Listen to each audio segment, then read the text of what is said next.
Typical, my sister sneered from the doorway, voice like a smirk. You always make storms out of teacups. My hands tightened around the mug until the ceramic complained. I should have walked away then. I didn't. My dad, an airline pilot, called me. I need to ask you something strange. Your husband, is he home right now? His voice had that steady calm pilots keep for turbulence. Yes, I replied, he's sitting in the living room. His voice dropped to a whisper. That can't be true. Because I'm watching him with another woman right now. They just boarded my flight to Paris. Just then, I heard the door open behind me. Everyone, my name is Maya Sinclair. Say the name out loud if you want to measure how much it can bruise. I repeat it because names are anchors and I needed something to hold on to while the floor tilted under me. The house smelled like lemon cleaner and yesterday's denial. Light from the hallway cut a razor through the kitchen tile. The TV muttered something about weather. It felt obscene. I didn't move at first. People say you freeze in shock. That's generous. I felt more like a slow slide, like gravity had decided to play a new game. My husband's laugh drifted from the living room, warm and ordinary, the kind of laugh you memorize in the small hours. The woman's voice, low, easy, threaded with something my voice never had around him, folded into that laugh. My pulse got precise. My throat learned to be careful. I could picture them, his elbow against hers, casual proximity that becomes a map. I could see the arc of the woman's hand as she tucked hair behind an ear that didn't used to feel like trespass. My dad's whisper over the phone projected a single black dot onto the whole room and it kept growing. I moved because my feet were stubborn. I walked into the living room like a ship making shore, like someone doing a task too familiar to feel. He looked up. He did that small apology smile people think counts as confession. The woman glanced at me, polite, as if we were both props in a play where marriages were costume changes. Who's on the phone? He asked, like a man asking the time. My dad's voice over the speaker was a distant runway announcement. I can see you. I can see you both. There are little lies you forgive without naming them. There are others that turn into weather fronts. This, the door, the passenger whisper, the way the air between us adjusted, felt like landing in a storm you had been warned about but refused to believe. I closed the distance until the couch fabric marked my knees. I let my hands rest in my lap and practiced the art of not making noise. He reached for me, human reflex, and I didn't let him. The woman's perfume, soft, something citrus and smoke, braided itself into my memory like an accusation. Outside, the plane lifted. Inside, the house held its breath. I smiled, and the smile was a small, clear thing that did not belong to me. The door clicked behind me, and then the phone went dead. The silence after my dad's line collapsed into the room like a storm cloud.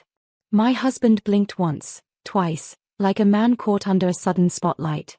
The woman shifted in her seat, crossing her legs with a composure that made my skin prickle. Everything okay? He asked, his voice balancing between casual and defensive. I stared at him, phone still warm in my hand, my father's whisper echoing in my skull. I can see you both. I think, I said slowly, my dad just recognized you on his flight to Paris. That landed like glass shattering across the coffee table. His face drained of color, the blood pulling back as if it too wanted distance from him. The woman's hand twitched on her purse strap. She looked at him first, not me, and that was answer enough. He laughed, the kind of laugh you rehearse in a mirror, too sharp, too hollow. That's crazy, Maya. Your dad must have mistaken someone else. But my father has perfect eyesight.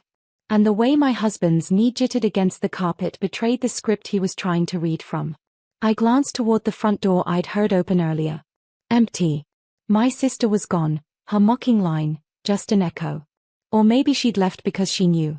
The living room blurred at the edges. The walls, pale cream, pulsed like they were breathing.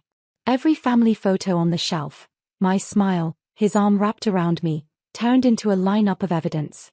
I wanted to scream, but my throat locked, holding me hostage. Instead, I let the silence stretch until it strangled him.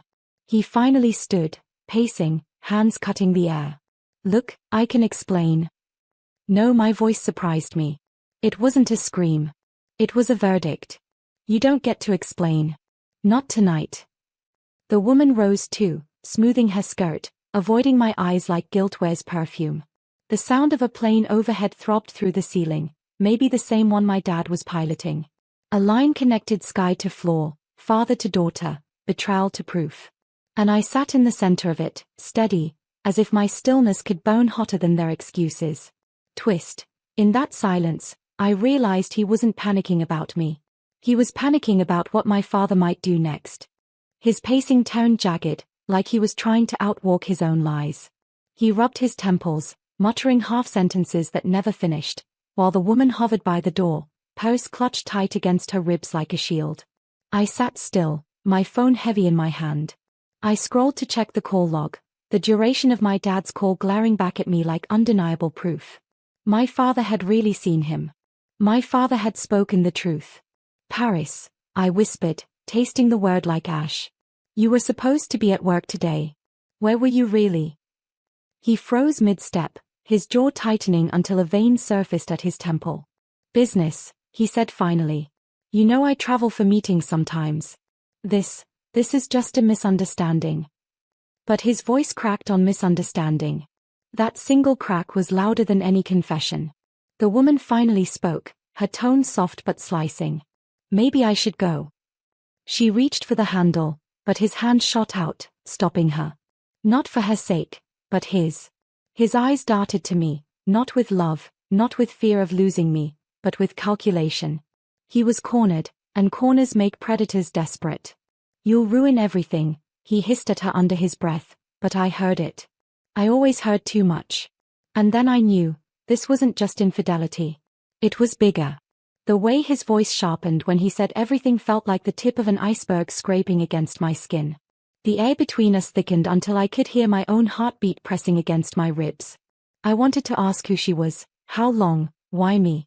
But the truth was heavier than the questions.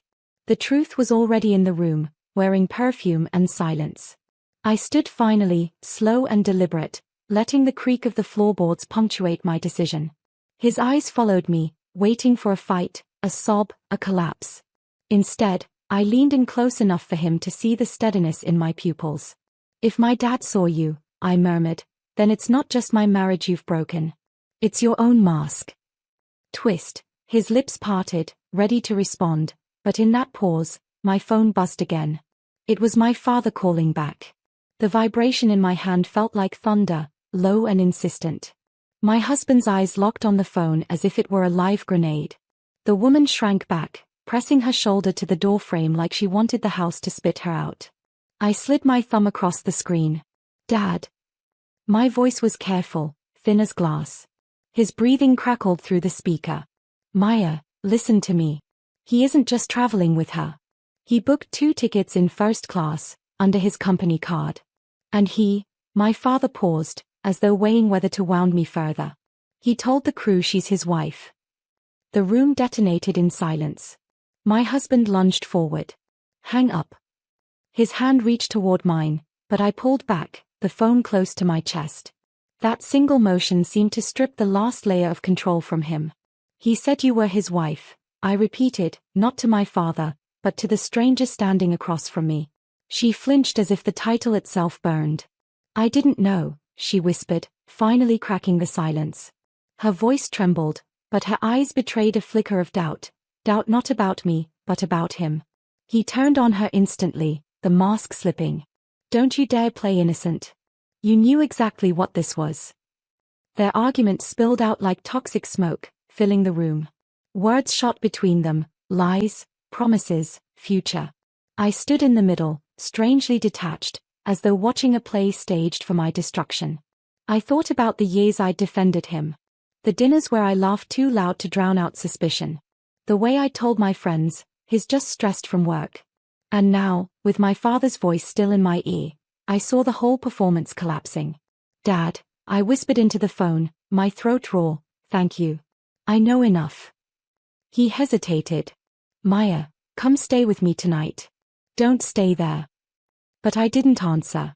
I lowered the phone, looked at the 2 people who had turned my home into a stage, and felt something colder than rage. Twist. My husband stopped mid-yell, realizing the woman wasn't arguing back anymore.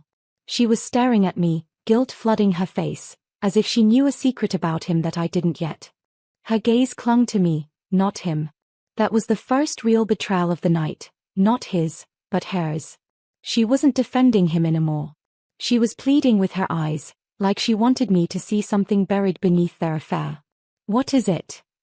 I asked quietly. My husband spun, his voice sharp as glass. "Don't," he snapped at her. "Don't say a word." That command told me more than her silence ever could. She shook her head, pressing her lips together, trembling. Then she whispered, "Maya, he promised me Paris wasn't just a trip. He said, it was the start of our new life." The room tilted. My stomach lurched, but not because of her confession, because she looked terrified when she said it. Terrified of him. I turned to him. A new life. My words were steady, measured, almost too calm. With what money? With what future? His jaw tightened, and for a flash, panic cracked through his expression. Then he forced a laugh. "Don't listen to her. She's desperate, she's twisting everything." But desperation didn't look like that. Desperation looked like her clutching her purse as though inside it was the last piece of her identity. And then it hit me. The company card. The way he panicked when Dad called. The constant business trips that never quite added up. This wasn't about love. This was about theft. "How much have you taken?" I asked. My voice carried the weight of an accusation that couldn't be unsaid. He blinked. The silence that followed wasn't denial. It was calculation. And in that pause, the truth walked into the room without needing an invitation. I felt my chest rise slowly, measured, like I was holding the world steady with my breath. My marriage wasn't just breaking, it had been used, hollowed out, turned into a shell for him to hide inside. Twist. Before he could answer, the woman whispered one more line, her voice trembling. "Maya, he bought both tickets with your account." Her words split the air like a blade. "Your account." The syllables crawled into my skin and settled there like poison. I stepped closer, my breath tight. "What did you just say?" The woman's eyes darted to him, then back to me. "The receipts. I saw them when he checked in. They weren't his company card, Maya. It had your name, your bank." My phone felt heavier in my hand, as if it knew it was about to become evidence. I opened my banking app with shaking fingers. One swipe, one number, and my entire chest caved. Thousands gone. Transfers I hadn't made. The Paris tickets, sitting bold and cruel in the transaction history.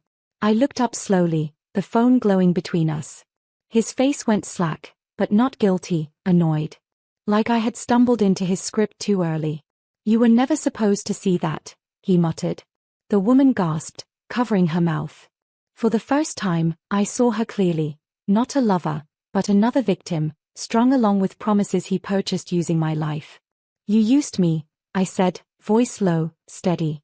My throat burned, but the words held. "Not just my trust. My name. My money." He tried to pivot, stepping closer with his practiced smile. "Maya, think logically. We're married. It's all our money." I cut him off. "No. You made it yours the second you bought her a ticket with my account." The woman's voice broke. "He told me he was leaving you. That everything he had was his." I didn't know. Her words dissolved into tears, the kind that sounded like surrender. "And him?" He laughed. Actually laughed. "You think your dad or your bank will care? By the time you figure it out, Paris will already be in my rearview." My blood chilled. That wasn't a threat about love. It was a warning about something bigger, darker. Twist. Then my phone buzzed again, but it wasn't my dad this time. It was an email notification from the bank. Unusual wire transfer attempt flagged, $250,000. The email's subject line glared at me like a siren. Wire transfer attempt, $250,000. My pulse thundered in my ears.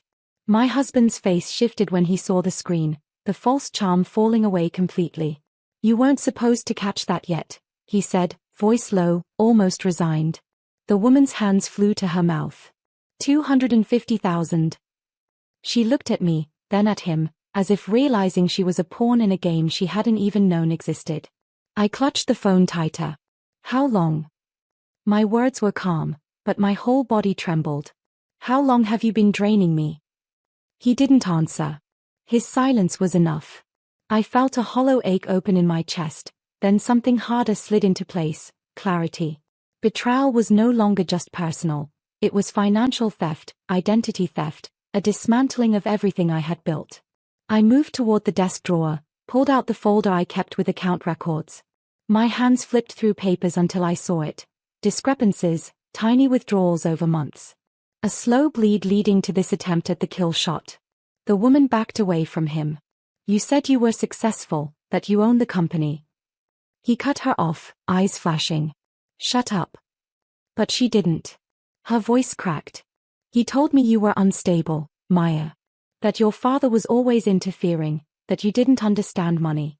He said you were the reason he had to hide things. Every lie he told her was a reflection of the lies he told me. I wanted to collapse under the weight of them, but instead, I stood straighter. You almost had me, I whispered. But you forgot one thing. His eyes narrowed. And what's that? The phone in my hand buzzed again. A text from Dad this time. I've already alerted the airline fraud unit. Stay calm. Don't let him leave. I looked up at my husband, a steady calm cutting through the chaos. You forgot I wasn't alone in this. My father saw you. Twist. The woman, pale and shaking, suddenly whispered, Maya, you're not the first wife he's done this to. Her confession hung in the air, heavier than every lie before it. Not the first wife. My heart clenched, not for him, but for every woman he had turned into collateral damage. I studied his face. He didn't deny it. He didn't even flinch. Instead, he looked almost bored, like the game was already over and I wasn't worth the effort of pretending. That expression, more than anything, freed me. I took a breath and stepped back, my phone still lit with my father's last message. For the first time all night, I felt the weight shift off me. He hadn't just betrayed me. He'd exposed himself. You'll never touch another dollar of mine again, I said, steady. Because right now, my dad is filing the report, and the bank is freezing every account with my name on it.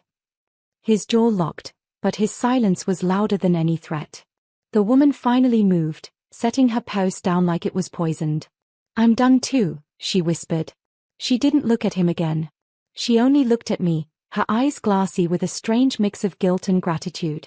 Then she slipped out the door, leaving him to stand alone in the wreckage of his lies.